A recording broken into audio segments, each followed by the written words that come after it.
Muchas gracias por acompañarnos. Gracias al equipo de la Fundación Ramón Bautista Mestre, al Centro de Planificación Estratégica de Córdoba. Hoy vamos a tratar un tema que es fundamental, que tiene que ver con la violencia de género y la violencia institucional.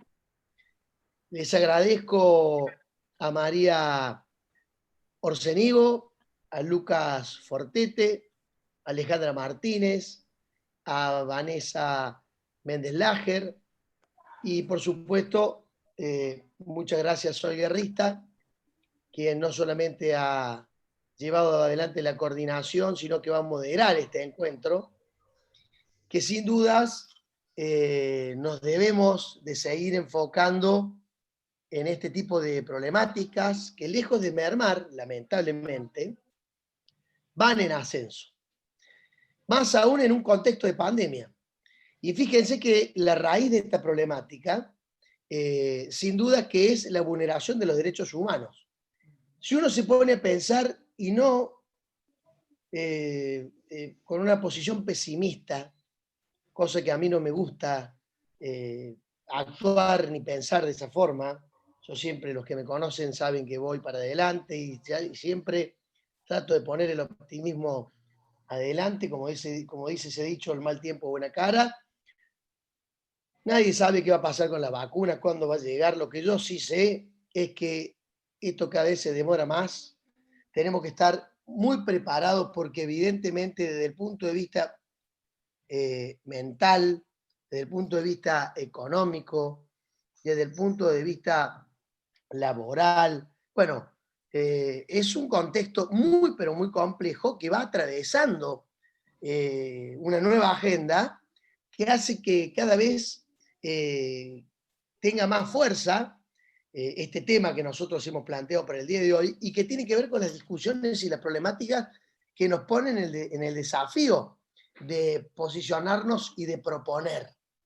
Así que, digo, el flagelo de la violencia de género y la violencia institucional no puede reducirse a lo discursivo y hay que trabajar sinceramente en serio. Ahí recién la veíamos a Alejandra antes de ingresar, estar en Jujuy, porque aquí no solamente hay amigos de Córdoba, sino que hay de todo el país, y estaba efectivamente trabajando y buscando la manera, nos mostraba con quienes compartían esta tarea en la necesidad de compromiso del Estado fundamentalmente y de la sociedad civil.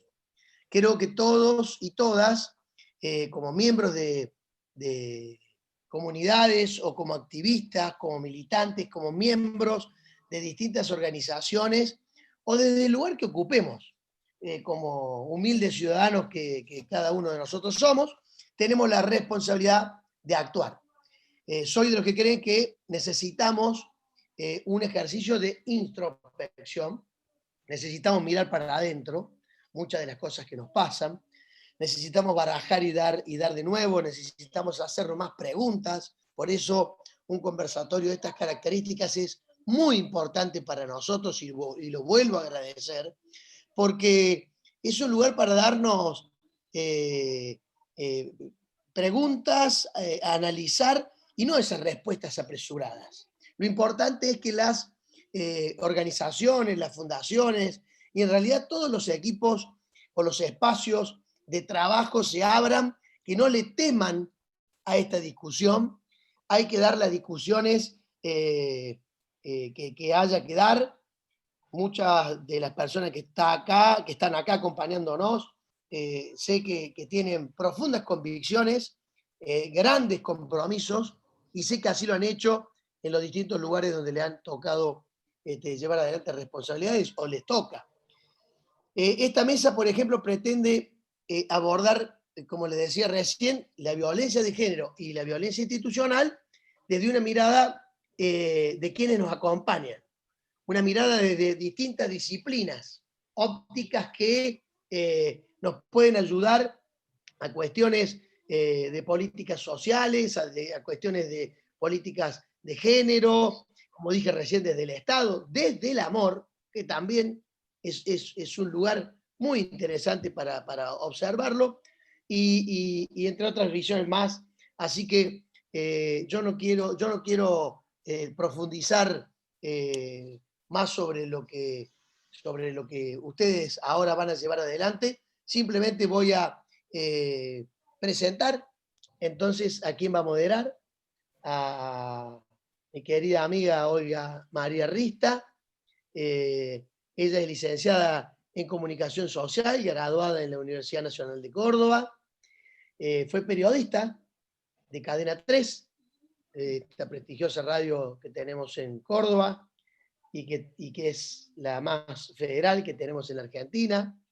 Fue concejal de la ciudad de Córdoba, fue legisladora provincial de la provincia de Córdoba y también logró ser diputada nacional en representación de los habitantes de esta provincia, porque en realidad los legisladores, los diputados representan a los ciudadanos. Así que ella fue diputada nacional en el periodo 2015-2019.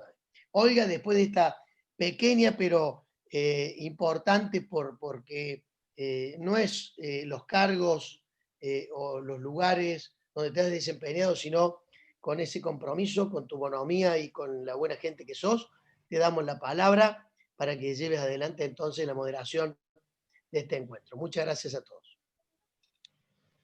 Bueno, muchísimas gracias, Ramón. Muchísimas gracias fundamentalmente por el espacio. Espero que yo no tenga que hacer tu currículum. Creo que eso ya quedó como que no hace falta. Está bien, perfecto.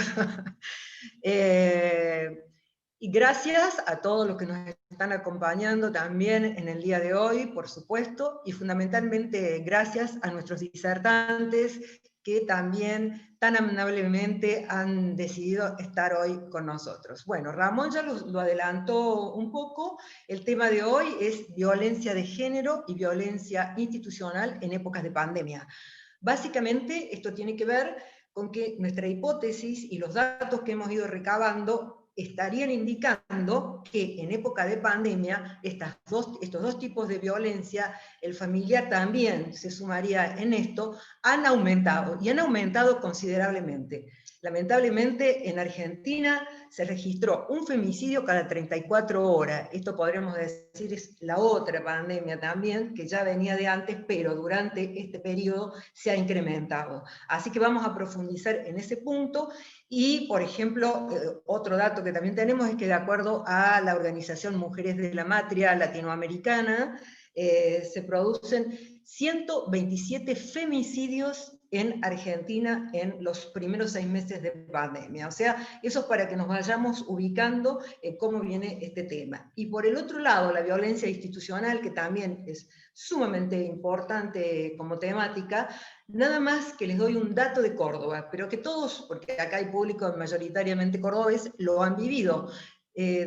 Recabando datos periodísticos nos está indicando que 8 muertes se han producido durante la pandemia en Córdoba por violencia institucional. Y esto significaría nada más y nada menos que no son casos aislados de gatillo fácil, como normalmente el gobierno nos ha dicho en algunas oportunidades, sino que es un problema de políticas institucionales y es un tema institucional. Pero bueno, está Lucas, que va a ampliar toda esta temática, y yo ahora les voy a presentar un poquito los currículums, muy corto, lo he abreviado lo más posible porque sé que todo el mundo quiere entrar en tema, así que lo vamos a ir muy despacio. Alejandra Martínez, que como recién decía Ramón, fue diputada nacional, mandato cumplido, como se debe decir, digamos, por la provincia de Jujuy. Fue compañera mía, estuvimos en el mismo periodo como diputadas. Ella fue presidenta de la Comisión de Mujer, una de las comisiones más importantes de la Cámara de Diputados durante 4 años, y allí conjuntamente trabajamos, también María, que fue quien fue coordinadora de esta comisión, en todas las leyes de política de género, las leyes de minoridad, todo lo que se trató de la mujer en estos últimos 4 años en el Congreso de la Nación pasó por manos de ellas, y yo ayudé en lo que pude en esta temática. En este momento podríamos, para hacerlo más explícito todavía, en este momento está en la provincia de Jujuy y es la ministra de la Mujer. algo así. El cargo es presidenta del Consejo de Mujer, pero equivale a decir ministra de la Mujer. Y también nos acompaña María Orsenigo, como les decía recién, consultora en políticas sociales y de género, consultora también del Consejo de la Mujer de Jujuy, coordinó la Comisión de Familia, Mujer, Niñez y Adolescencia de la Cámara de Diputados del periodo 2016-2019 y fue responsable de áreas de infancia y familia de Cava y de la Nación. Y la doctora Vanessa Méndez Lager es también nuestra disertante, porque nosotros queríamos tener una voz en el territorio, una voz en el terreno, y creemos que la doctora Vanessa Menéndez Lager, va a ser la que lo va a poder realizar. Ella es médica, por supuesto, y es especialista en medicina general y comunitaria. También es especialista en lactancia, crianza y doula, y está en el segundo nivel de atención en la Municipalidad de Córdoba en el tema de salud, y está en la Dirección de Especialidades Médicas de el Benito Soria. Así que ellas van a tratar el tema específicamente más al que tiene que ver con violencia de género, familiar, intrafamiliar, y el doctor Lucas Fortete va a dedicarse a violencia institucional concretamente, es abogado especialista en Derecho Penal de la Universidad Nacional de Buenos Aires, es asesor en la Cámara de Diputados y Senadores desde el año 2000, es socio fundador de la Asociación contra la Violencia Institucional. Trabaja en casos de denuncia ante la Comisión Interamericana de Derechos Humanos en casos de violencia institucional. Así que ya están presentados. El tema de las preguntas, si quieren les digo que cada uno puede ir haciendo las preguntas por escrito, y después al final las vamos a leer, como se ha venido trabajando en todas estas modalidades de Zoom. Pero entonces empezamos ya mismo a escuchar entonces a Alejandra Martínez para que desarrollemos el tema. Ale, adelante. Bueno, muchísimas gracias. ¿Cómo están? Realmente un gran gusto poder participar de esta reunión.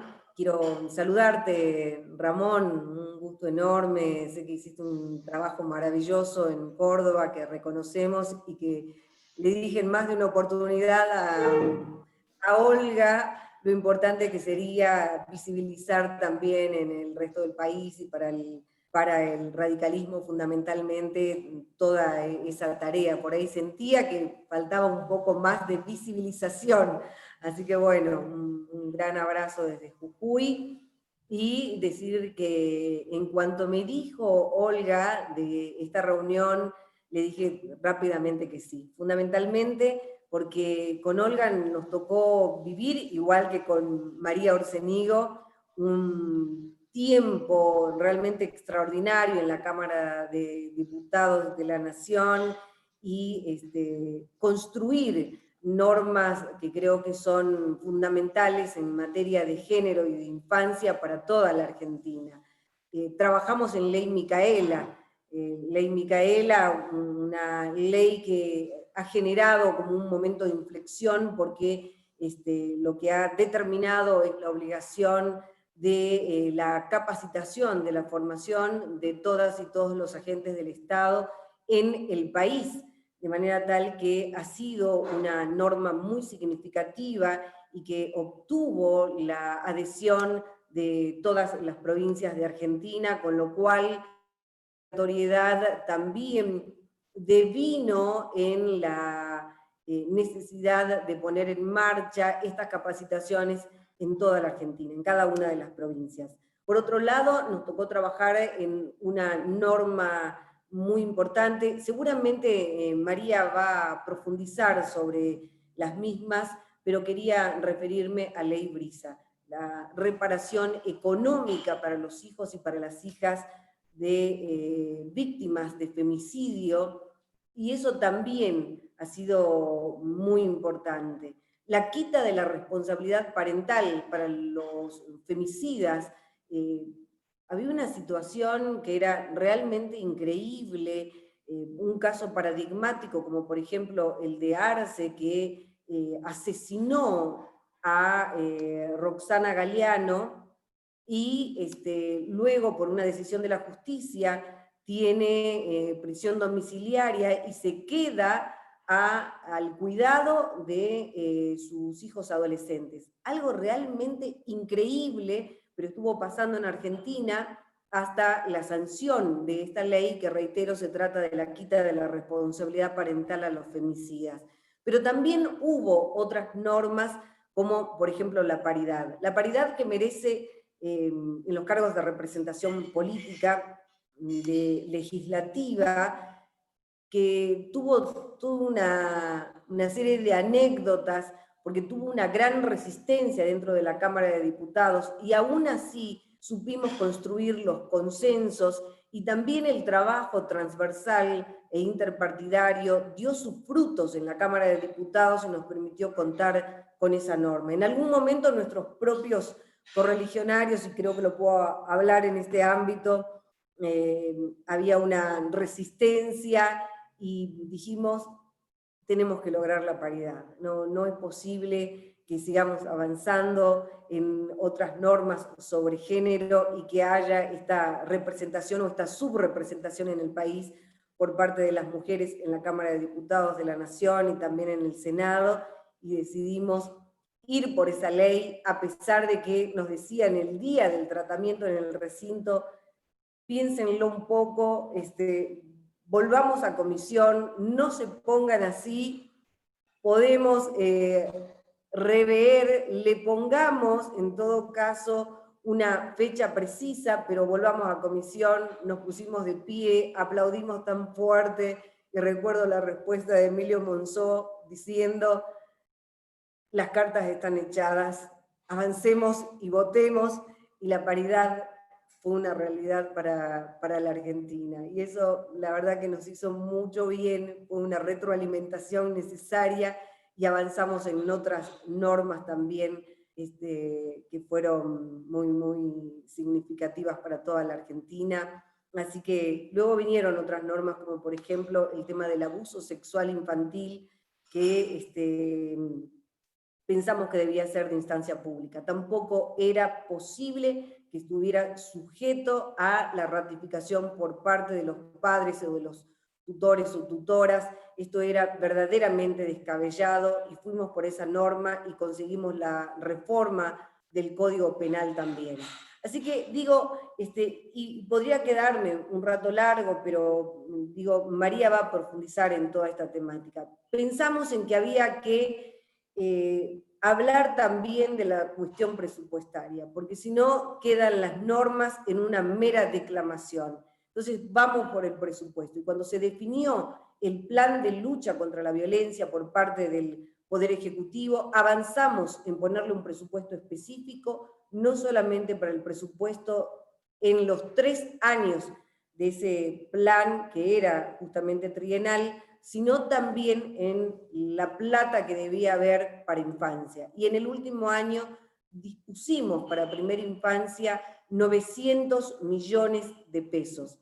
Esperamos que en los presupuestos que se sigan tratando dentro del Congreso siempre estén muy claras las partidas con el etiquetado que corresponde, y que los presupuestos con perspectiva de género siempre tengan allí muy claro cuáles son las partidas que están pensadas para las políticas de género y diversidad en todo el país.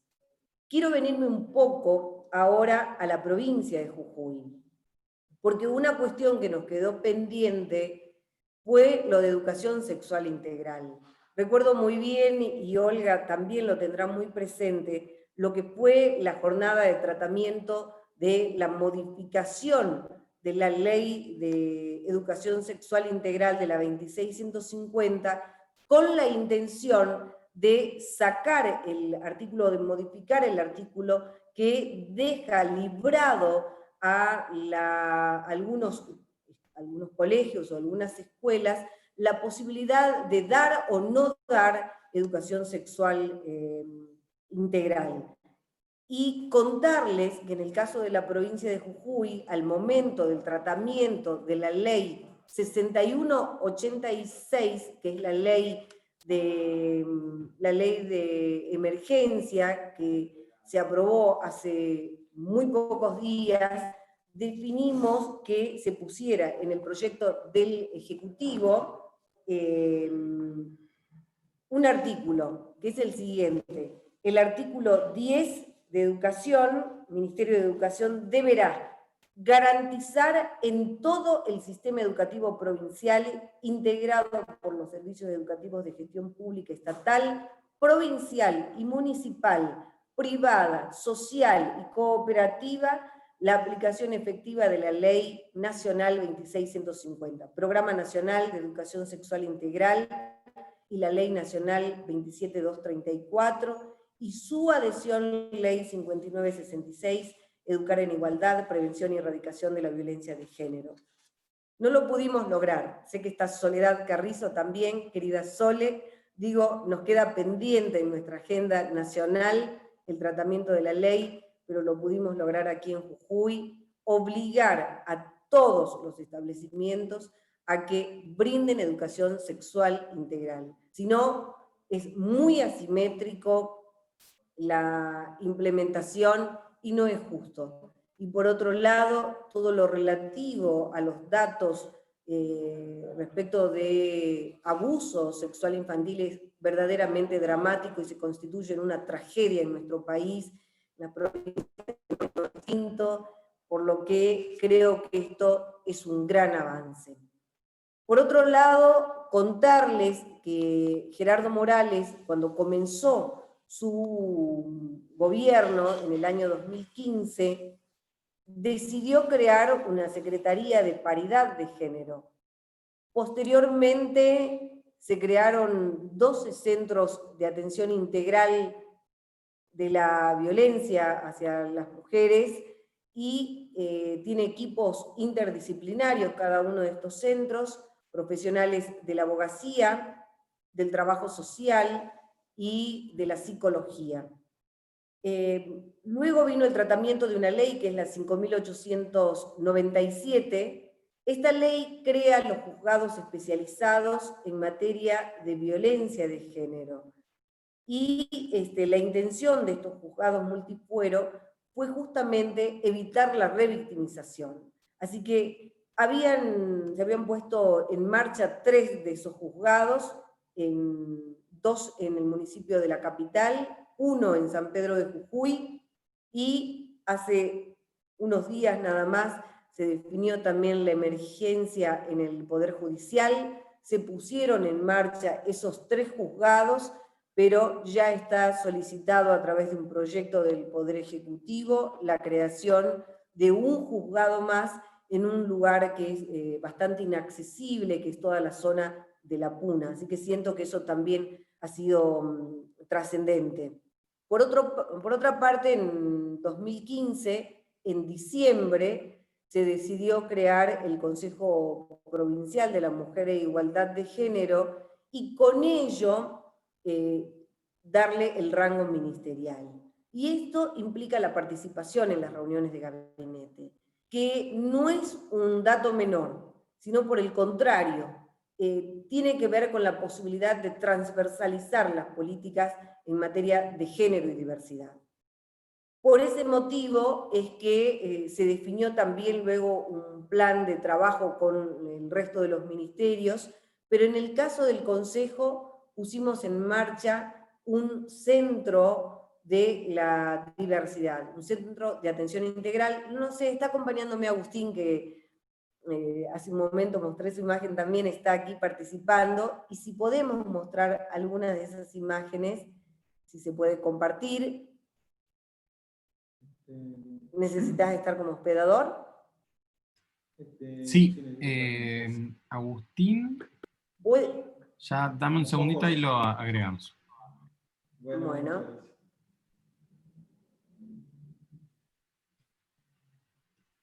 Ahí estamos. Que vamos a ir así como muy rápido, no nos vamos a detener. vamos a avanzar para mostrar la cantidad de mujeres que atendimos, y aquí hay un número mayor, porque esto tiene una fecha del 30 de septiembre, tenemos una información adicional, estamos en 8.300 atenciones ya, avanzamos rápidamente. Ale, te recuerdo que te quedan 3 minutos, ¿no? Que tengo el error hoy de ser un poco estricta con los tiempos. No hay tiempos. ningún problema, ningún problema.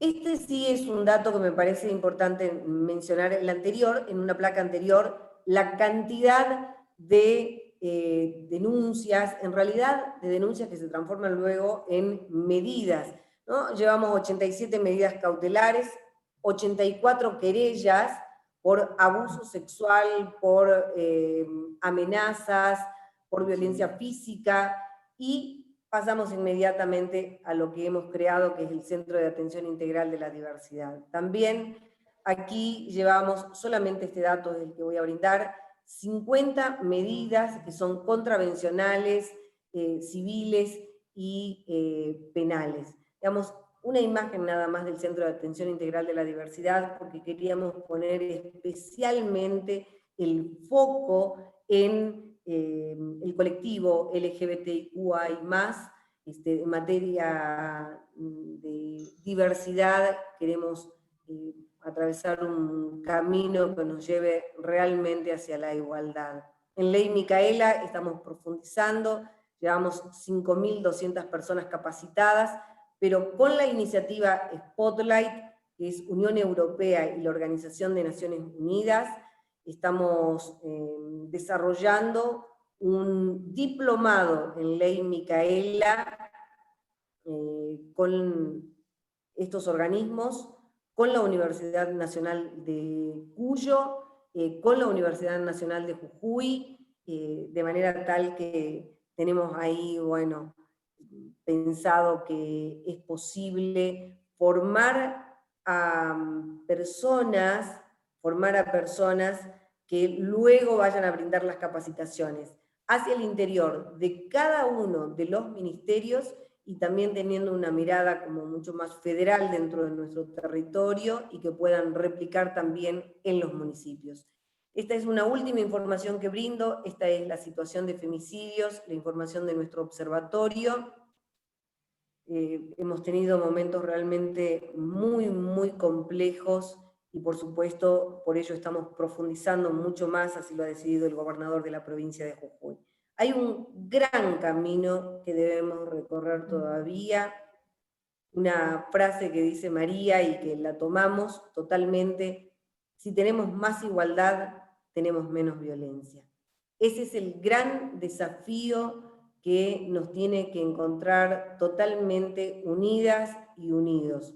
Y decirles que estoy a disposición por cualquier cuestión que pudiera surgir para un trabajo lógicamente común y federal. Les dejo un enorme abrazo y agradecer, por supuesto, esta oportunidad de conversar y contar acerca de la provincia de Jujuy. Muchísimas gracias. Muchísimas gracias a vos, Ale, y bueno, ya vamos a estar con alguna pregunta. Entonces ahora María Orcénigo, nunca sé cómo se dice bien tu apellido, seguís vos con la misma temática. Gracias también. Hola, ¿cómo les va? Es Orcénigo. Orcénigo es en Génova, pero acá lo han nacionalizado. Bueno, yo voy a seguir un poco. Primero que nada, agradecer a Ramón, a nuestra querida Olga, a Sole, nuestra queridísima Sole, mi amiga Noemí, que anda por ahí. Digo, es un gusto poder compartir estos espacios con amigas, con amigos, con gente con la que uno ha trabajado tan intensamente y con tanta vocación política de transformar esta realidad tan incierta que tenemos. La verdad que la pandemia ha abierto caminos insospechados para el incremento de la violencia. Yo voy a tomar dos cortes que siempre son dos cortes que nosotros tomamos todo el tiempo, que es género y niñez, porque si queremos mirar la violencia intrafamiliar, como me pidió nuestra querida Flor, es imprescindible hacer este cruce en algunas situaciones. Voy a retomar primero, cuando nosotros trabajamos en estos últimos 4 años, nos dimos cuenta que había actores que no formaban parte de la ley de violencia de género. Esos actores fundamentales eran los niños, niñas y adolescentes víctimas colaterales de femicidio. El impacto de la violencia de género en estos niños y niñas que quedan huérfanos después de la muerte, del asesinato de sus madres, es terrible. Para darles algunos números, en el informe global de la Casa del Encuentro del 2008 a 2019, 11 años del Observatorio de Femicidios, tenemos que 4.058 hijas e hijos quedaron sin madre, asesinadas en general por sus progenitores. El 64% de esos 4.058 hijos e hijas era menor de edad, 64%. En lo que va del COVID, en toda esta pandemia, en todo este encierro que tenemos, que para la violencia es una catástrofe argentina y mundial, tenemos 175 femicidios y 208 femicidios vinculados, o sea, 208. Niños y niñas, adolescentes de ambos géneros, mujeres y varones, quedaron huérfanos de sus madres que fueron asesinadas por un femicidio. Entonces, ¿qué hacer ante este volumen terrible de víctimas que la ley 26485 no integraba? La Casa del Encuentro comenzó una campaña muy fuerte sobre esta observación, sobre esta visibilización de las víctimas colaterales de femicidio, y esta campaña fue de la mano de un caso, conocido como Brisa. Brisa era una nenita de 3 años, tenía 2 hermanos mellizos, su mamá fue asesinada por su papá a golpes, después fue tirada al río. Lo digo no para generar espectacularidad. Creo que los casos necesitan de nuestra memoria y necesitan de nuestra visibilidad. No es por impacto emocional, es para que nos demos cuenta de cómo van las cosas, ¿no?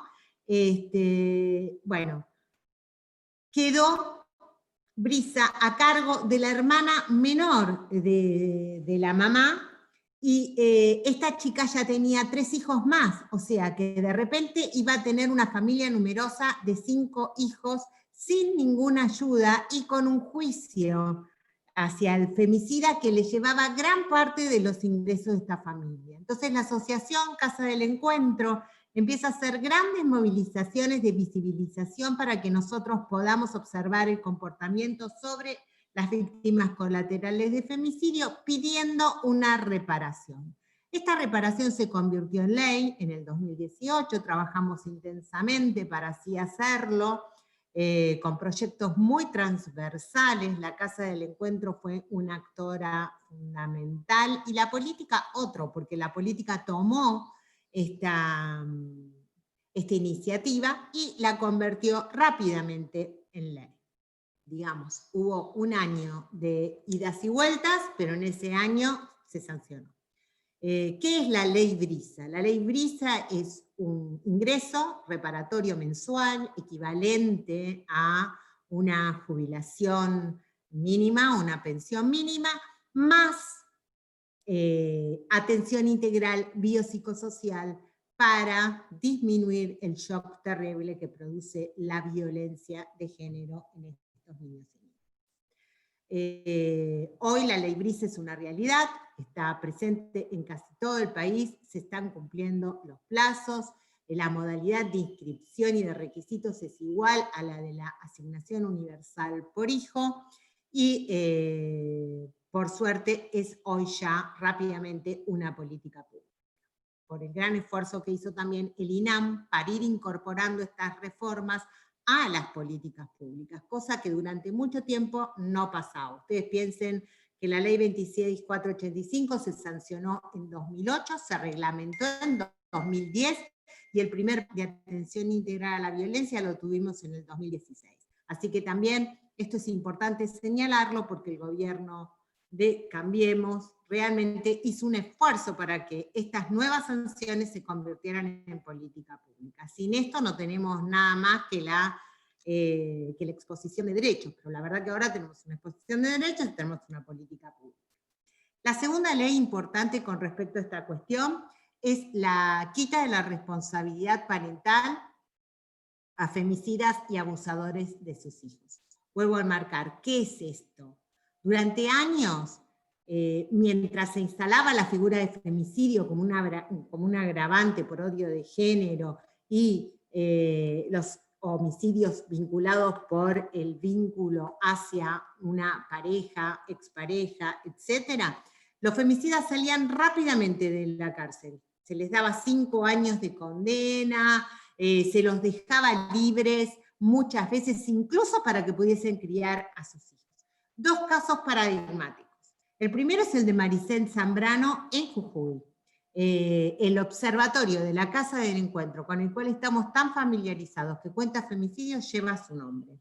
Maricel fue asesinada por su marido, su nenita de 9 meses, fue abandonada a su lado, ya muerta. Este hombre fue preso solo 5 años, y salió, se lo liberó con libertad domiciliaria a los 3 años. Rápidamente obtuvo la tenencia de la hija de Maricel, y la familia de Maricel tuvo que hacer una lucha exhaustiva, terrible, para poder quedarse con la tenencia. Igualmente, hasta el 2018, fecha que sancionamos esta modificación del Código Civil, tuvo visitas 3 veces por semana. O sea que ustedes fíjense el grave daño que sufrió durante años y años la hija de Maricel. El otro caso emblemático fue el de Roxana Galeano. Ustedes recordarán, un caso muy notorio. Roxana estaba casada con José Arce, un comerciante muy importante de la zona norte de Escobar. José Arce se confabuló con su madre, la suegra de Roxana, para asesinarla, contratando un sicario que le pegó 2 tiros en la cabeza en la puerta de su casa, adelante de sus hijos de 4 y 5 años.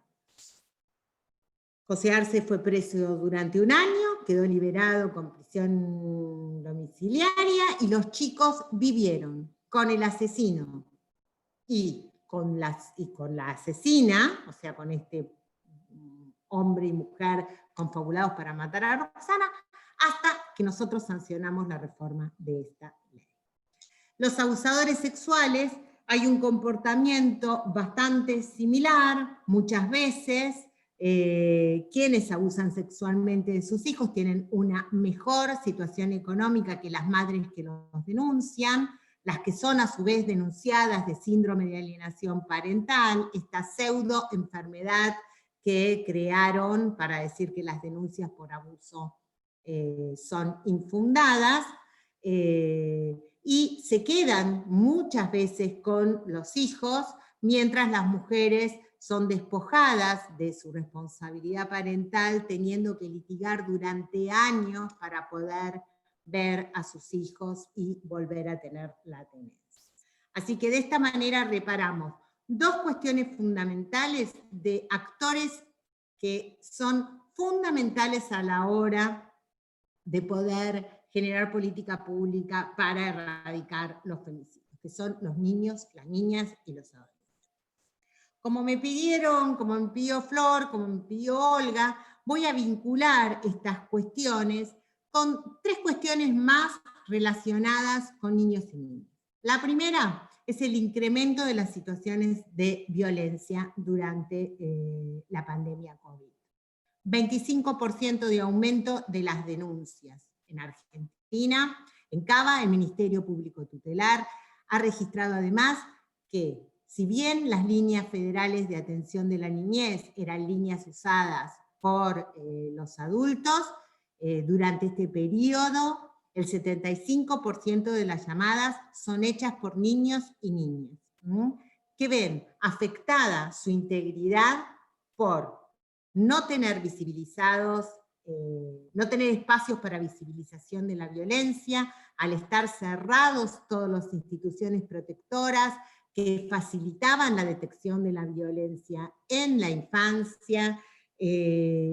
Entonces, sin sistemas de apoyo que pudieran ayudar a la detección y sin situaciones concretas de política pública que permitiesen atender esta problemática en incremento.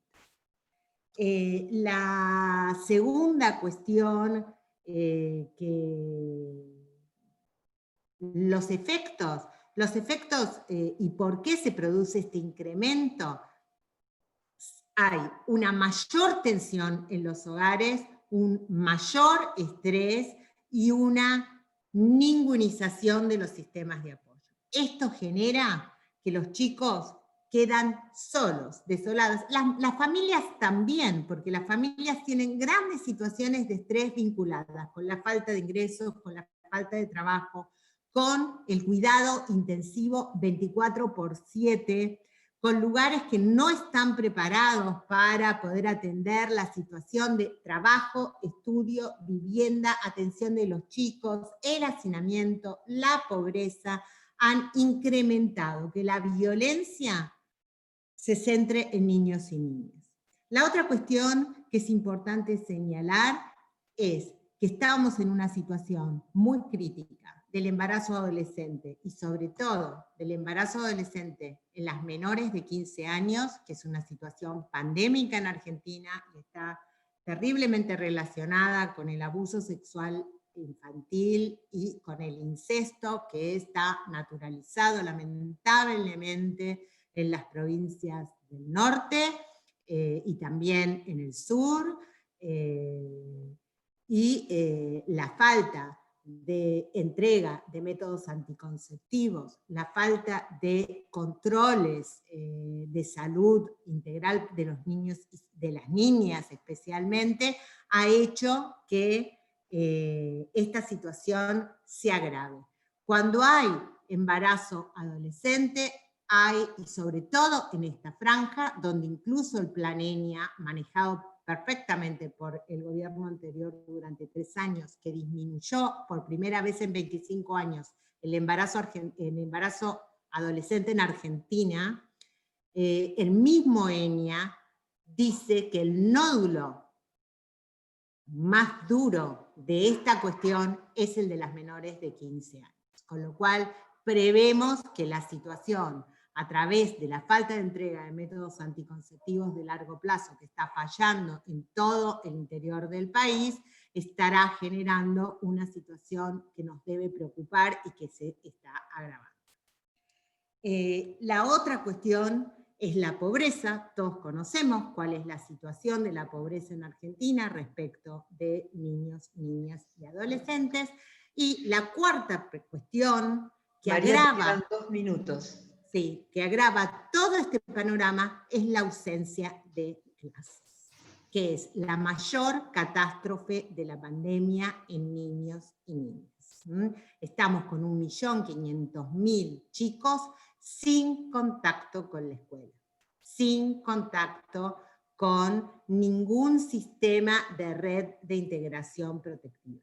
Esto es y va a generar situaciones muy graves que va a costar muchísimo reparar desde la política pública. Bueno, muchas gracias por la atención y espero haberles dado un pantallazo de lo que me pidieron.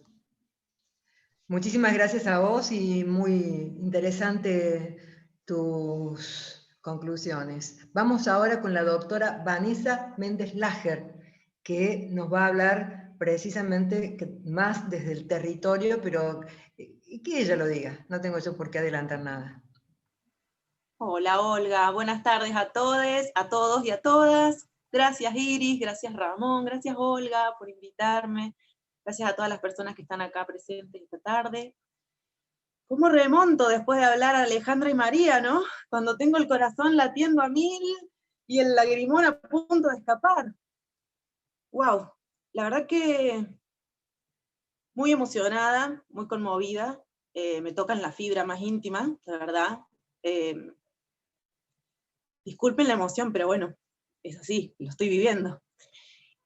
Trabajo como médica especialista en medicina familiar, general y comunitaria para la Municipalidad de Córdoba.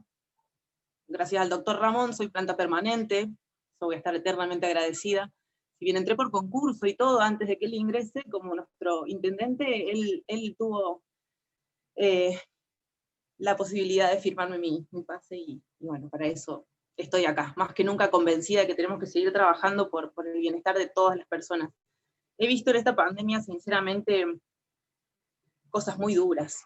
A mí, como dice Ramón, también me gusta siempre mirar para adelante y buscar siempre el lado positivo a todo, tratar de que mi día a día y el de las personas que me rodean sea, dentro de todas las posibilidades, lo mejor.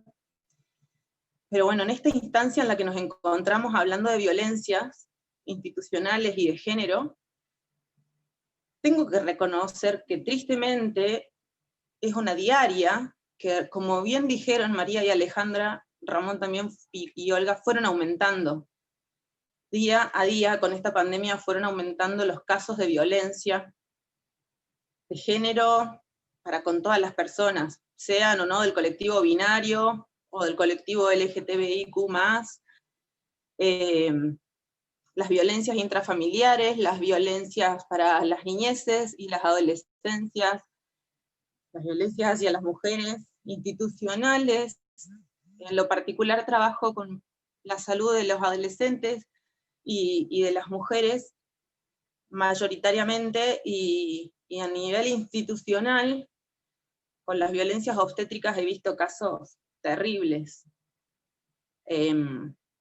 He tenido que acompañar muchas situaciones realmente muy duras, que creo que si uno no tiene la capacidad, la sensibilidad de ver en la mirada del otro, en el gesto, en su rostro, y empatizar desde otro lugar, que no es el del asistencialismo justamente, el de hacer un número más para la planilla y pase el que sigue, porque estamos en pandemia y hay que hacer todo rápido, sino de que cada persona que viene al consultorio, por más pandemia que sea, viene porque realmente necesita una ayuda, necesita de algo, y no solamente va a venir por coronavirus por más que estemos en pandemia. O sea, va a venir por otras situaciones, y la posibilidad de poder encontrarme en el otro con esas necesidades, me llevó a tener que acompañar en situaciones muy duras a diferentes personas, en donde tuve que incluso hacer yo las denuncias, porque esas voces no iban a ser nunca escuchadas si yo no hacía la denuncia. Porque lamentablemente las personas que sufren de violencias no siempre son personas que están con un nivel educativo, con posibilidades económicas, con un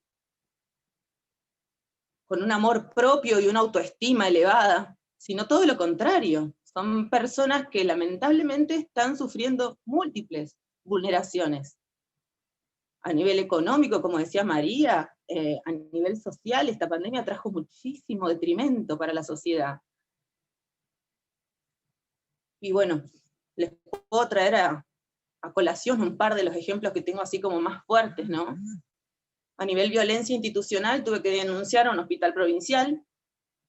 Las vías de denuncia, por las dudas que haya personas que por ahí lo puedan desconocer, yo canalizo las denuncias en el Polo Integral de la Mujer, en la mesa de entradas de denuncias por violencias familiares e institucionales del Poder Judicial de la provincia, y en el 102 también línea de Secretaría de Niñez, Adolescencia y Familia. He tenido que acompañar a mujeres a las cuales se les negó el acceso a la ligadura de trompas o ligadura tubaria, porque estamos en pandemia, entonces no estamos haciendo. Cuando ya tenían pero todos los trámites realizados, cuando son mujeres que no pueden engendrar otra vez, porque se van a morir, porque tienen muchos hijos, condiciones físicas que las hacen vulnerables, y psicosociales también. Entonces no hay forma de que puedan volver a engendrar. Tampoco tienen accesibilidad a todos los métodos anticonceptivos, es real, les pasa. Lamentablemente hay una escasez, y eso no se puede decir que no, es así. Entonces, que le digan que no, porque es joven, que le digan que no, porque estamos en pandemia, y vulnerar semejante derecho a su planificación de vida, a elegir sobre su cuerpo, tal cual lo dice la ley, es gravísimo. Que le digan que la doctora que la asesoró, que la acompañó en todo eso es una pañuelito verde seguramente, y se refieren a mí. ¿Y qué tiene que ver el pañuelito verde con elegir cuántos hijos quiero tener? Evidentemente no entendemos nada. Y si así fuera pañuelito verde, es una cuestión de respeto por el otro, por lo que el otro piensa, por lo que el otro siente. Tolerancia y respeto es algo básico. Pero bueno, no existe, y es muy triste. Me tocó acompañar a otra mujer que tuvo todo su embarazo de manera saludable, cursando conmigo, vino a todos sus controles de salud, cumplió con todas las indicaciones, realmente un hermoso embarazo, se preparó para su parto también, y cuando viene a mi consultorio con 10 días de puérpera, y me presenta a su bebé, que es una bebé hermosa, de más de 4 kilos, y la pongo en la camilla para revisarla, la nena llora de una manera, y le digo, ¿qué pasa con tu bebé? Siempre que la cambio llora, doctora. Y cuando lo empiezo a revisar, su bebé tenía una fractura de clavícula. Entonces tuve que hacer una placa para corroborar que eso estaba sucediendo. Y explicarle a esta mamá, a la cual obligaron a tener un parto de una bebé de casi 4,5 kilos, por el solo hecho de que ya había tenido partos previos. Cuando yo la había derivado oportunamente, porque no soy obstetra, soy especialista en medicina familiar, a las 34 semanas, ya habiendo hecho un diagnóstico de que probablemente existía una macrosomía. Esto quiere decir que el bebé puede ser más grande que la pelvis ósea de la mamá. Entonces hay alta posibilidad de que no pueda pasar por su canal de parto y nacer en un parto normal. Yo esto ya lo había dicho, la mamá tenía 3 derivaciones. Pues no la quisieron atender para hacerle una cesárea programada, la obligaron a llegar hasta las casi 41 semanas, la obligaron a tener un trabajo de parto, estoy hablando de una institución pública, provincial, un trabajo de parto de casi 7 horas, en donde la dilatación de esta mamá estuvo estancada durante 5 horas, y se la arrancaron, literalmente como dice ella, me la arrancaron, doctora. La lastimaron a ella, y lastimaron a su hija. Entonces, encontrarme con esta realidad, después de haber tenido un embarazo tan hermoso, controlado, tan bien, entonces yo dije, ¿qué pasó acá? Si era previsible y era evitable. Entonces le dije, esto hay que denunciar, esto es violencia obstétrica, y es violencia institucional. Es violencia de género, porque también sos mujer. Entonces es violencia por donde lo miremos, esto hay que denunciarlo ya. Y esta mujer me dice, doctora, yo no me animo. ¿Por qué no te animás? Porque soy peruana. Porque no tengo dinero. Porque vivo en una villa. Porque nadie me va a escuchar. Entonces, ese es el momento en el que yo levanto el teléfono y yo hago la denuncia. Y yo hago escuchar esta voz, y yo cuento este relato a las personas que me tomaron la denuncia, en donde me dieron un número de expediente, con el cual después tuvimos que pedir un abogado que la represente para que ella después pueda continuar con este proceso judicial. Ese es otro gran caso que me pasó hace 2 meses atrás. Y por último, hoy le decía a Olga, si tengo que contar cómo estoy, cuando me dijo, Vane, vamos a probar sonido, digo, Olga, no sabes en la que estoy. Y esto es producto de lo que nos decía hace un rato María, de cómo impactó a nivel emocional, psicológico, la pandemia y la desocupación, el hambre, la falta de trabajo, la falta de contención en general a las familias. Hoy una chica de 14 años vino acompañada de su madre al consultorio, cabizbaja, y su madre me dijo, le traigo las pastillas de misoprostol para que se las ponga, así aborta.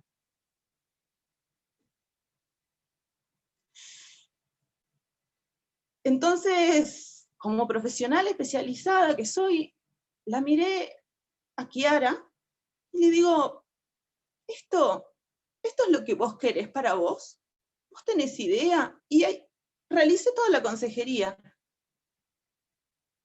Y su madre no paró de interrumpir, y en un momento la miró, la zamarrió, y le dijo, vos esto no lo podés seguir, porque yo no te puedo mantener, porque estamos solas en casa, y montones de cosas más que le ha dicho a esta adolescente adelante mío, que tuve que decirle a esta mujer. En un momento dice, si usted no se las pone, yo la voy a llevar a mi casa, y así la tenga que maniatar y drogarse, lo voy a hacer. Entonces yo miré a esta mujer y le digo, ¿vos te das cuenta lo que estás diciendo? ¿Te das cuenta que estás diciéndole a tu propia hija lo que le vas a hacer? Y si esto no sale bien, puedes perderla. Esa mujer estaba sacada. No había forma de que entre en razones. Me maltrató, me insultó, agarró del brazo a su hija y se fueron. Entonces automáticamente llamé al 102, a CENAF, llamé al Polo Integral de la Mujer, hice la denuncia en defensa de esta adolescente, dando el nombre del adolescente, el nombre de la madre, las amenazas que yo escuché, y la forma en la que se la llevó, y no pude hacer otra cosa.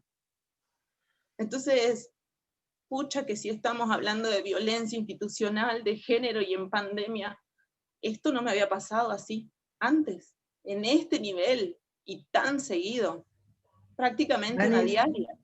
te quedan 2 minutos. Bueno, gracias, Olga. Me pediste que hable de la vivencia, del terreno, la verdad que no es lo que más me gusta, pero bueno, son cosas que hay que saberlas, hay que decirlas. Y bueno, y ni hablar que acá están presentes un montón de gente amiga, conocida, que pueden dar fe de lo que digo. El maltrato que recibimos también los que estamos en instituciones para dar respuestas. Es el sálvese quien pueda, las personas están realmente desenfocadas, se perdió la empatía, se perdió la conciencia de solidaridad. Es el sálvese quien pueda, vienen a exigir y si no se les da en el momento en el que piden es el maltrato. Nosotros estamos recibiendo realmente muchísimo maltrato todos los días. En la trinchera, como decimos quienes estamos trabajando en salud desde que empezó todo esto. Así que bueno, no tengo mucho más para decir realmente, si no lloro. Gracias. Bueno, muchísimas gracias, valiosísimo tu testimonio, y eso queríamos ver cómo estaba en este momento de pandemia el territorio, el terreno donde vos te moves y te enfocas todos los días, y realmente es mucho peor de lo que nos imaginamos, pero bueno, hay mucho para remontar en esta pandemia. Vamos ahora al otro punto, que es violencia institucional, concretamente también en épocas de pandemias, con el doctor Lucas Fortete. Lucas.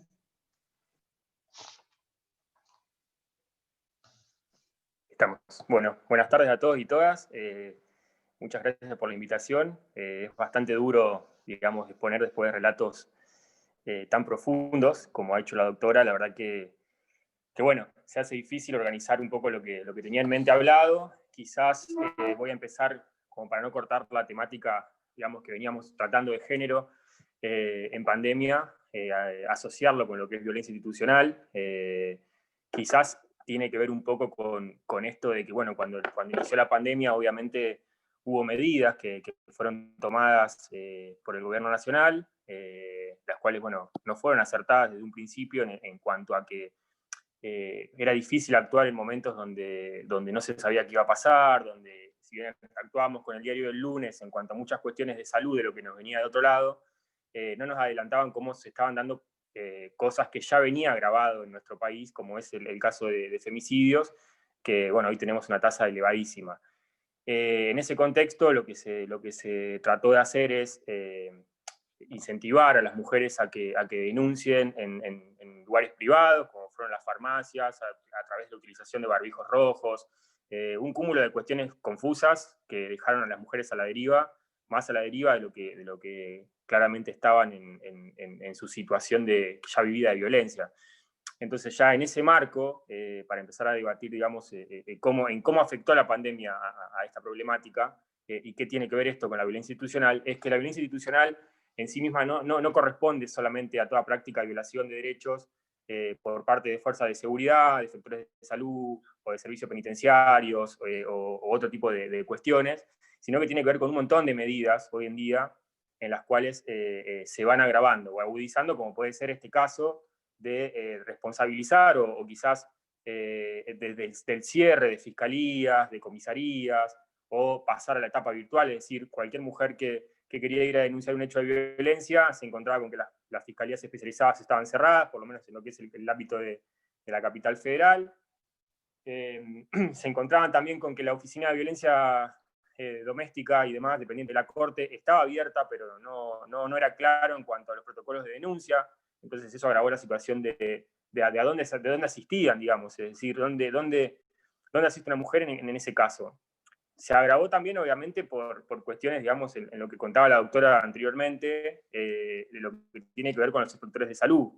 ¿Y por qué digo esto? Porque, bueno, nos encontramos en la asociación que represento con denuncias en las cuales, por ejemplo, había situaciones de interrupciones legales del embarazo, donde eran claramente aplicables los protocolos, los cuales no se lo querían aplicar. Nos encontramos con denuncias de mujeres que estaban siendo con anterioridad a la pandemia sujetas a, por ejemplo, procesos de fertilización asistida o técnicas de reproducción asistida, las cuales dejaron de existir de un día para otro porque supuestamente no eran consideradas esenciales, como si el trámite sería, digamos, de todo el proceso de gestación, digamos, que lleva de preparación y de medicamentos y demás, fuera algo que se podría cortar así como así. O sea, eso fue, digamos, grave, eso fue agravado o cuestiones con las que encontramos, digamos, de denuncias.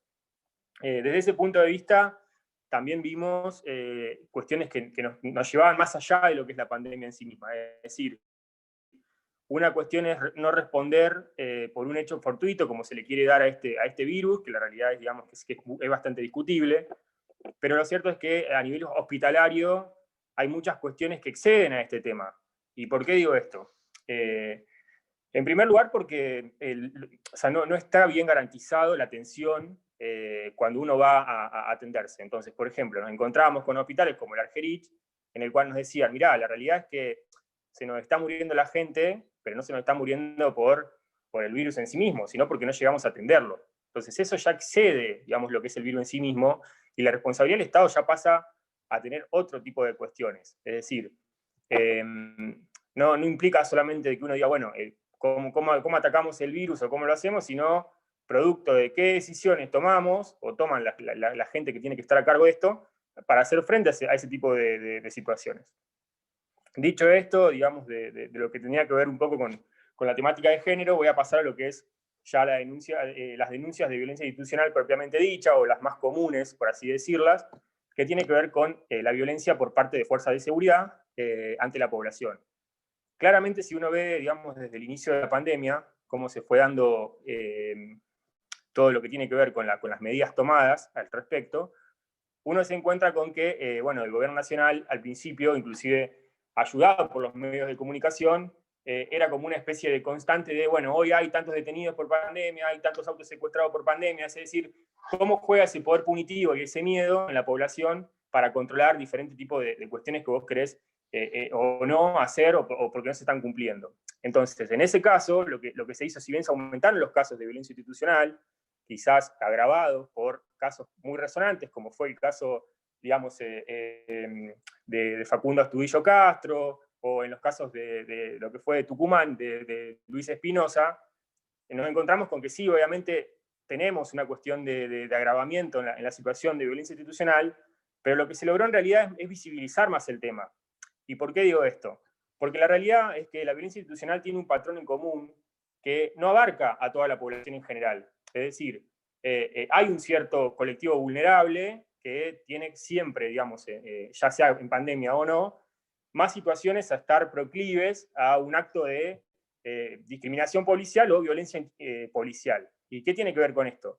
Por lo general son jóvenes o pobres que son interceptados en la vía pública, digamos, por la famosa portación de cara. Es decir, esto sucede y sucedió siempre. Lo que pasa que ahora, quizás con el control que se le dio a la policía de las calles, sin ningún tipo de control o cuestionamiento al que tengan que cumplir, esto claramente se ve agravado. ¿Por qué? Porque si vos le das más fuerza a una fuerza que ya viene con problemas de años y años de desidia y de falta de políticas en materia de seguridad, claramente vas a agravar la situación. Pero ¿qué pasó en este caso? En este caso sucedió que esa violencia pasó de las esferas propiamente dichas de lo que puede ser, por ejemplo, un gatillo fácil, y se convirtió en cuestiones por ahí, o más, que son más finas, o que podemos hilarlos más finos. Por ejemplo, es el caso de Formosa. ¿Y por qué pongo el caso de Formosa? Un caso de Formosa donde te cierran una provincia sin siquiera, digamos, habilitar un permiso para hacerlo, instruyendo a las fuerzas de seguridad a la represión ante cualquier cuestión. ¿Cómo terminó esto? Con una persona ahogada tratando de cruzar el Bermejo para poder ver a su familia. Entonces, es decir, quizás no siempre tenemos que poner los casos de violencia institucional como gatillo fácil, sino también a qué fue llevado eso. Es decir, por ejemplo, en el caso de Facundo Astudillo Castro, si bien hay pericias que hablarían de un ahogamiento y demás, y que es muy pronto quizás para hablar del caso, porque todavía está muy fresco todo, la realidad es que sea por acción o por omisión, la persona, digamos, así haya sido por querer evadir un control policial totalmente erróneo, porque no estaba ni siquiera capacitada la fuerza de seguridad para hacerlo, terminó con la muerte del joven. Entonces, es decir, no siempre el accionar del Estado tiene que ver con los casos más burdos que por ahí conocemos de violencia institucional. Entonces, ¿cómo nos podemos plantear ante este caso que estamos viviendo hoy? Creo que la discusión tiene que darse más profundamente, ya sea desde el ámbito nacional y después desde el ámbito local, porque hay algunas circunstancias o algunas cuestiones que hay más por hacer. ¿Por qué digo esto? Porque, por ejemplo, en todo lo que tiene que ver con la provincia de Buenos Aires, en el año 2019, Correpi, que es una de las organizaciones con palabras más autorizadas, por ahí para lo que es el caso de Gatillo Fácil, tiene números propios de ellos y hablan de un muerto cada 23 horas en el país. Es decir, esto excede a cualquier tipo de política que uno haga, es decir, no lleva consigo un mensaje político. Tiene que ver con fuerzas de seguridad que no son altamente calificadas, que por ahí salen del mismo lugar donde sale la persona que delinque, y ellos, la única opción que se le da es o un arma policial a los 6 meses, sin preparación, sin absolutamente nada, o la calle. Es decir, eso es hoy nuestra realidad policial en Argentina. Sumado a esto, obviamente, que el presupuesto en seguridad es altísimo, pero tenemos sueldos cada vez más bajos de la policía. Entonces, se arma un caldo de cultivo, por así decirlo, en el cual no estamos, digamos, por ahí conscientes de lo que estamos haciendo. Entonces, ¿qué es lo que resta saber en ese sentido? Creo que hay una cuestión más que se podría agregar como un factor más de violencia institucional, que es la violencia institucional en cuestiones de encierro, específicamente en lo que tiene que ver con los privados de libertad. Hubo un caso muy resonante que fue, digamos, el caso de Devoto. Lo veíamos allá por abril, el primer, digamos, gran conflicto que ocurrió en las cárceles de Devoto, que tenía que ver un poco con qué hacemos ante una pandemia en un contexto de encierro, donde inclusive además se criticaba los fallos judiciales que avalaban las salidas anticipadas de personas privadas de la libertad. Eso claramente no fue bien manejado en todos los términos. ¿Y por qué digo esto? Porque en sí mismo uno puede criticar el sistema penitenciario, puede criticar el sistema de progresividad de la pena, la ley de ejecución, muchas cosas que podrían, digamos, ser resueltas. Lo cierto es que muchas personas de las que pidieron salir en ese contexto estaban habilitadas desde antes. Es decir, las personas, si bien sacaron a gente que no deberían haber sacado porque no le daban ni siquiera los requisitos que la ley te impone para eso, lo cierto es que la gran mayoría que llega a judicializar el caso y vía de habeas corpus, la Cámara se lo termina dando, estaban habilitadas, es decir, ya sea por plazo, por conducta o por concepto. Entonces, esa cuestión y esa falta de empatía para con esas personas también va generando que hoy tengamos 50 muertos por COVID solamente en las cárceles del Servicio Penitenciario Federal. Eso sin duda obedece a cuestiones políticas y cuestiones que debemos resolver entre todos. Es decir, cómo nos plantamos ante esas situaciones en un contexto donde tenemos que debatir qué situación ponernos, donde hoy en día, por ejemplo, la justicia está siendo mirada con ojos de bastante cerca por los fallos o resoluciones que está dando. Y eso tiene un porqué. ¿Por qué? Porque la justicia, en los últimos años, los procesos penales, más allá de que es una cuestión provincial, de manejar cada régimen procesal, bueno, Córdoba tiene un sistema bastante acusatorio, con un sistema de jurados, aunque no sea, digamos, un jurado, digamos, puro, o que es un jurado más bien mixto, de corte, de otro tipo de corte adversarial o lo que sea, no tiene que ver con eso de cómo juzgamos, sino tiene que ver más con qué rol toma la justicia en base a la violencia institucional y los casos de violencia institucional. Es decir, qué empatía tenemos nosotros o la sociedad ante un caso de, por ejemplo, una muerte por gatillo fácil. Es decir, no eliminamos nunca algo habrán hecho de esta sociedad que existió en las épocas más oscuras de nuestro país. Entonces, hasta que no tengamos una política clara y no podamos generar eso, creo que vamos a seguir teniendo este tipo de cuestiones que, como digo, no sé si se puede, digamos, hoy ratificar que aumentó la violencia, sino que lo que se puede decir es que aumentó los casos de personas que quizás no eran abarcadas anteriormente por el derecho punitivo o por el principio punitivo.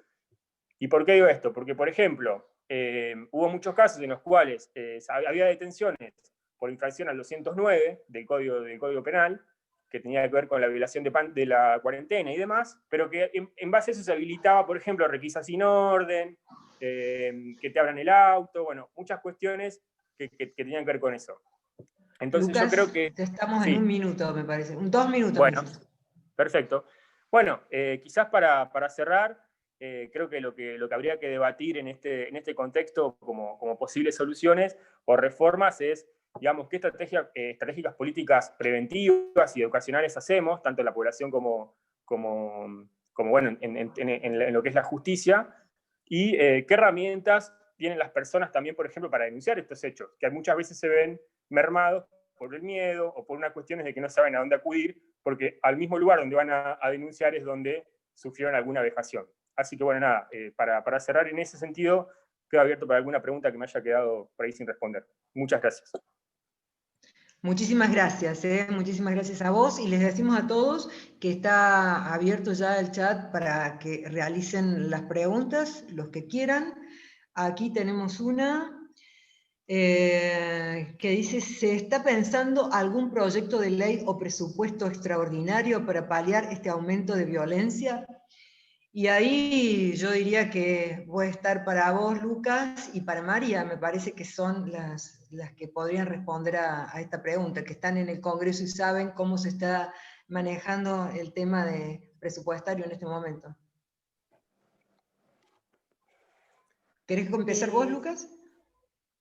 Sí, por ahí yo agregar en ese sentido, digamos, si bien como dije al principio, todo lo que tiene que ver presupuestariamente con las políticas de seguridad ha ido en aumento, es decir, hoy el Ministerio de Seguridad tiene un número enorme que se le asignó.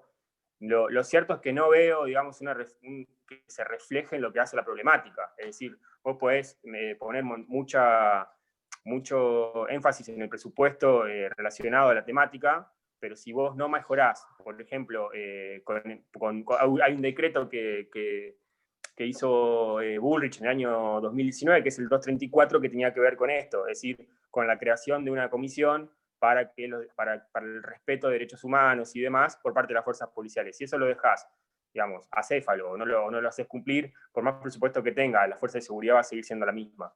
Pero bueno, no sé, María, si...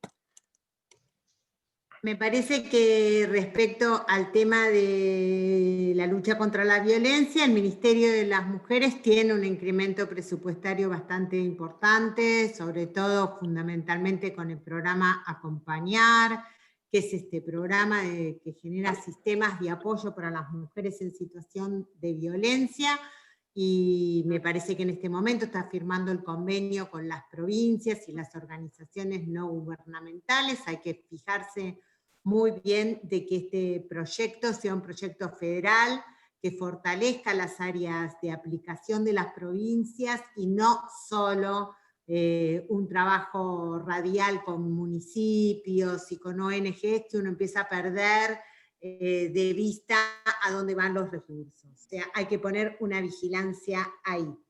Respecto al tema de métodos anticonceptivos, 2020 fue un horror.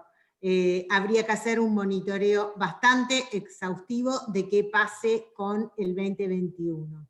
Y fundamentalmente en el tema niños, niñas y adolescentes, si las clases no empiezan, no se está ejecutando el presupuesto correctamente de la educación obligatoria en la Argentina, la catástrofe se agrava, y creo que gran parte de nuestra lucha política, lo digo realmente, tiene que ser para que nosotros hagamos un gran movimiento para la infancia y un gran movimiento acompañando aulas abiertas, padres organizados, volver a las aulas, pero realmente creo que esto se tiene que convertir en un nódulo prioritario para la oposición. O sea, no podemos permitir que el 2021 no haya clases presenciales. Y no podemos permitir que todavía esté en duda si vamos a poder abrir en toda la República las escuelas. Esto es urgente, urgente. Así que digo, también se está trabajando en el programa, en el proyecto de una emergencia en violencia de género en la Cámara de Diputados. Lo está pidiendo en muchas provincias, se está, por ejemplo, en Jujuy, se acaba de aprobar la ley de emergencia en violencia de género para que el gobierno pueda repartir y distribuir más recursos, pero me parece que hay que observar mucho qué vaya a pasar con el ministerio y su ejecución. Plata tiene, veremos qué pasa. Gracias, María. Y acá te voy a preguntar algo concretamente porque, bueno, yo en este momento estoy fuera del Congreso y un poco como que lo que me voy enterando a través de los medios de comunicación. Si bien he escuchado muchas críticas y llamados de atención por el tema del tema educativo, de la no apertura de clases y demás, no he visto ningún proyecto que se haya concretado en el Congreso, que es la manera, a lo mejor un proyecto de ley que se trabaje en grupo, en conjunto, y que después se lleve a la sociedad en general, o una protesta que se visibilice más el tema, porque me parece que nosotros acá lo estamos viendo, por ahí en cosas específicas, lo he visto en Zoom, en reuniones, pero no lo estoy viendo una masificación en los medios a esta temática, que además me parece que es gravísima, quizás más grave que lo económico, pero bueno, por ahí le damos la prioridad a lo otro. No sé cómo lo estás viendo a eso. Bueno, ahí Ramón nos puede contar bien, ¿no? Estuvieron el otro día sesionando en minoría la oposición por varios temas. Uno de ellos, y los más importantes, que lo maneja Brenda Austin, es el de la emergencia educativa. Hay ahí un interés fundamental, o sea, nosotros estamos presionando para que ese proyecto sea el proyecto más importante. Yo creo que hay que darle una manija terrible.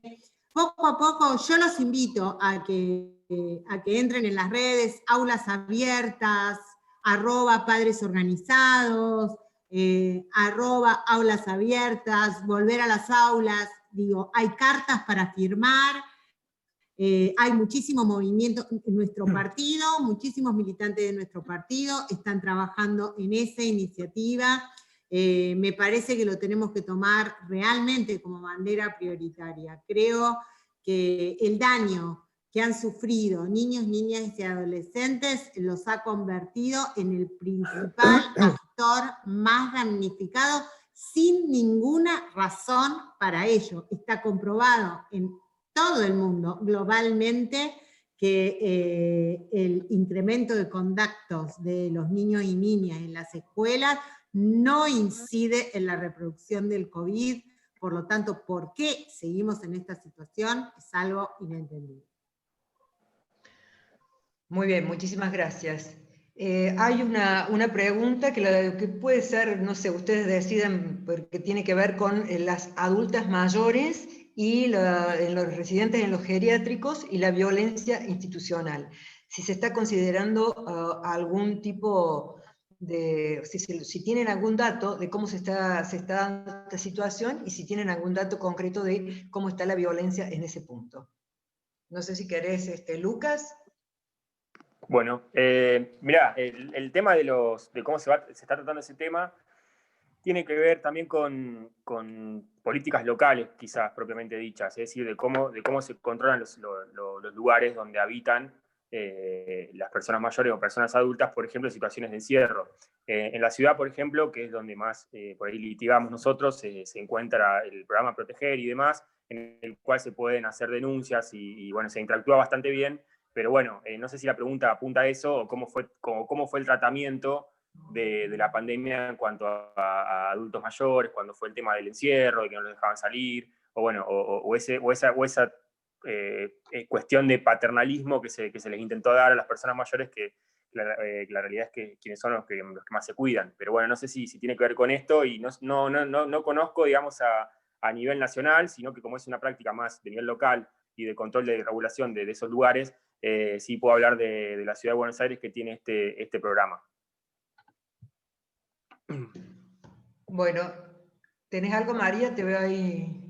De cualquier forma, diríamos que los adultos mayores son también el otro grupo seriamente damnificado. Por supuesto, acá no podemos recomendar el cierre de las situaciones tan dramáticas como son el aislamiento social obligatorio. Pero es cierto que hay que generar políticas públicas también para ellos. Seguir en este encierro es, así como está planteado, es una cuestión realmente complicada. El aislamiento, las enfermedades relacionadas con la demencia senil, con el Alzheimer, realmente se reproducen de una manera impresionante. La soledad, la falta de contacto con los seres queridos, o sea, es algo también que tiene que estar en nuestra agenda. Más allá de todo eso, además hay que sumarle el empobrecimiento, ¿no?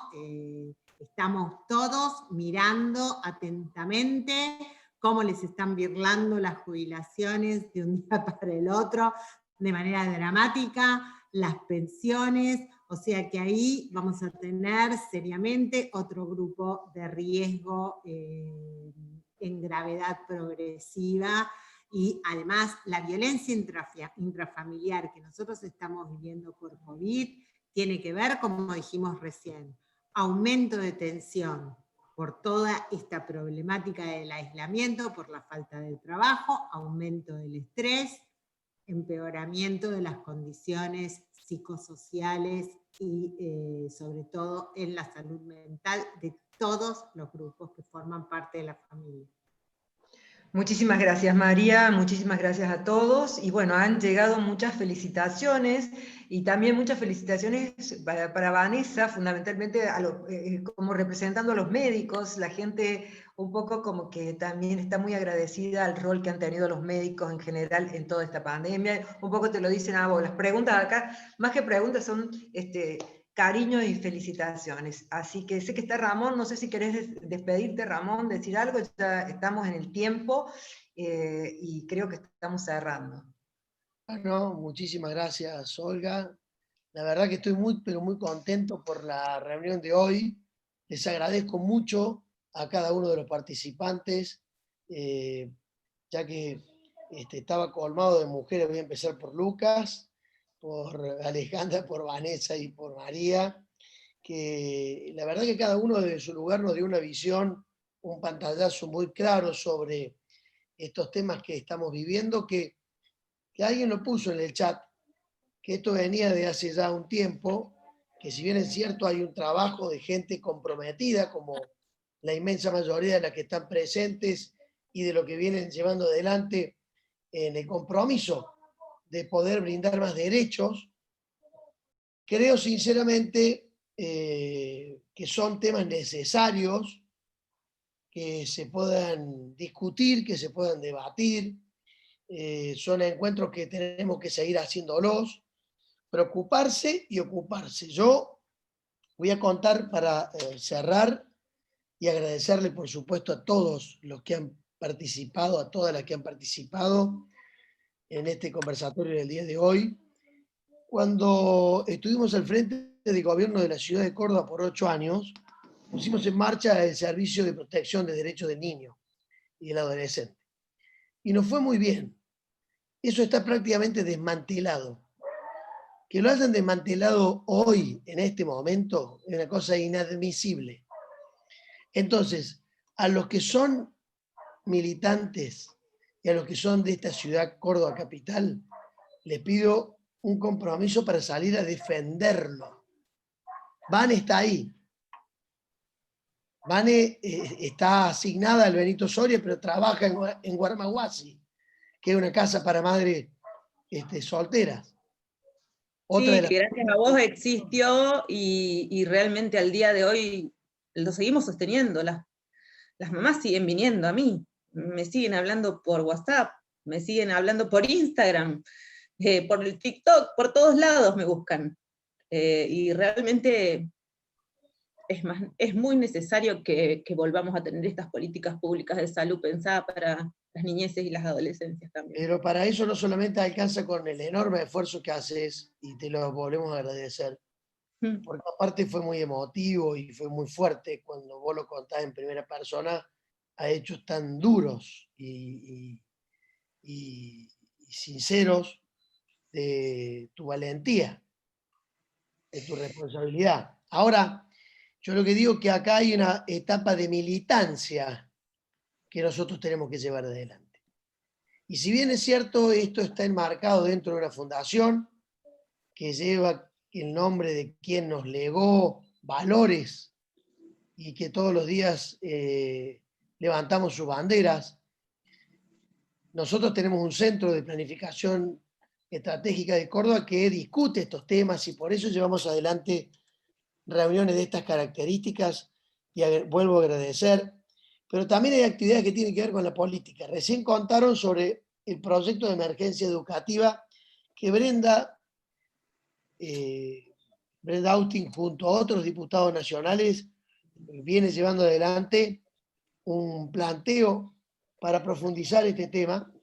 Yo como presidente del partido a nivel provincial he tomado contactos con los alumnos, con los docentes, con el grupo, ¿no?, que encabeza a los alumnos, a los docentes y a los padres.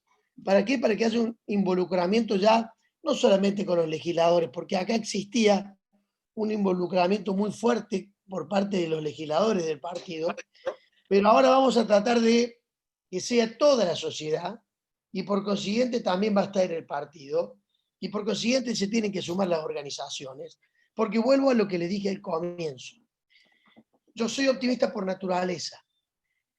Antes de comenzar esta reunión, llegué de trabajar y pude prender la televisión un minutito. Y estaba justo viendo en América un informe de Alemania, donde explicaban que estaban teniendo arriba de 11.000, 12.000 contagios por el rebrote. En Inglaterra mayor.